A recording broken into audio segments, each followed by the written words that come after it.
On my desk at the rectory, there's two things that are always there. A candle to give scent to the room, and a little word, faith.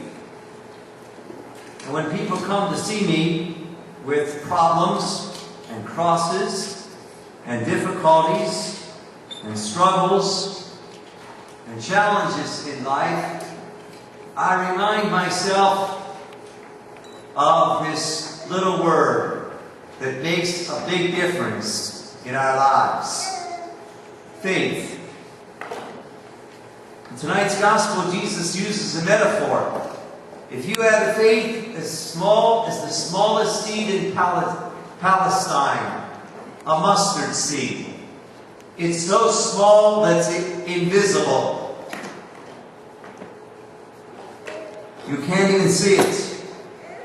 And yet, a little faith makes a big difference and will change the world.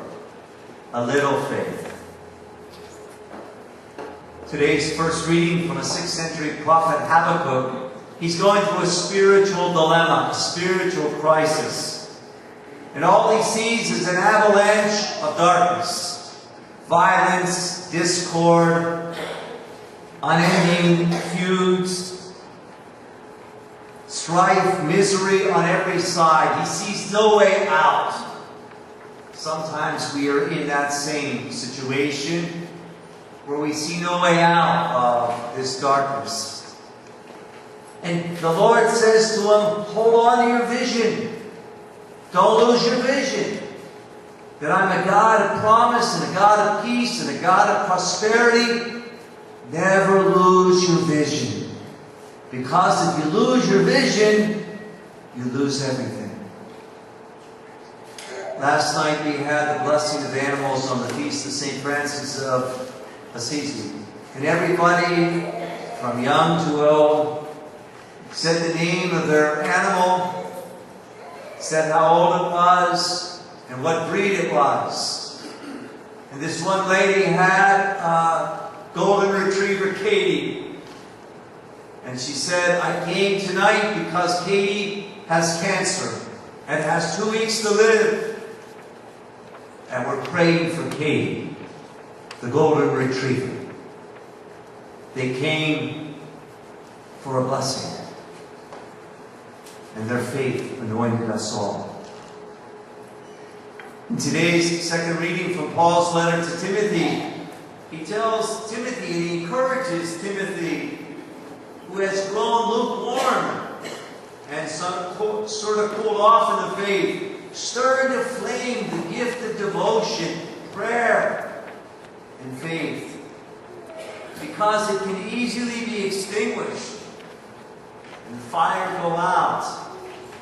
Sometimes we just don't have that fire anymore. Fire for life, fire for our future, fire for our dreams. It just seems to be extinguished. Maybe because of poor choices, maybe because of the sin of others. But Paul says how important it is to rekindle it, renew it. You know, I went on in October this year. I'm going every 3 years to priest, the Bishop of Pittsburgh.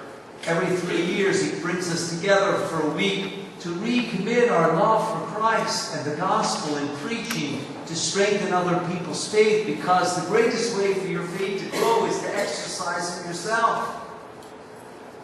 Why do you teach religious education? To grow in my faith. Why do you minister to the sick? To grow in my faith, to help my faith to grow. And the more that I help my faith to grow by sharing with others, the more alive Christ is in the world. In the gospel, Jesus' own disciples beg him and plead with him, increase our faith. And Jesus puts the ball back in the court and says to them, even the smallest, weakest faith can grow into a mulberry tree. Throughout our lives, friends, our faith is something to continue to nourish, to mature, to grow. And if we do things in a small way, they have great ramifications. A small act of kindness to someone brings a great miracle into their life. I thought to myself, on the feast of St. Francis, who was a great harbinger of peace, it was the first Friday of the month, I said, I'll go to the sacrament of reconciliation so that there may be peace in me, that I may be an instrument of peace, not as a confessor, but as a penitent. And I just said, Lord, give me that reservoir of peace that I need to have within the chamber of my own heart to mediate peace to others and mercy to others in some small way. I had 2 funerals today, an 83-year-old and a 63-year-old man this afternoon up at the Osh. And he was at Target this week with his wife and Robinson. He came outside and he dropped over dead. And she felt so helpless and so hopeless. And the 911 came and tried to do paddles on him and everything, but he was beyond. And all we have to hold on to is faith. And she said, that small act of compassion for those Medicare people who came in that ambulance, it gave me a great sensitivity to what they do to transform the world. No, friends, we can't do all the good the world needs, but our faith can do a lot of good in the world. And the Lord has blessed each and every one of us, friends, to help increase other people's faith by our faithfulness, by our kindness, by our goodness, by our acts of love. Yes, just a little mustard seed faith can make a great day of a great God who can change the world. Lest I ever forget on any given day the gift I've been given, mustard seed faith, to illuminate life's journey, to bring people into the hope of God's love.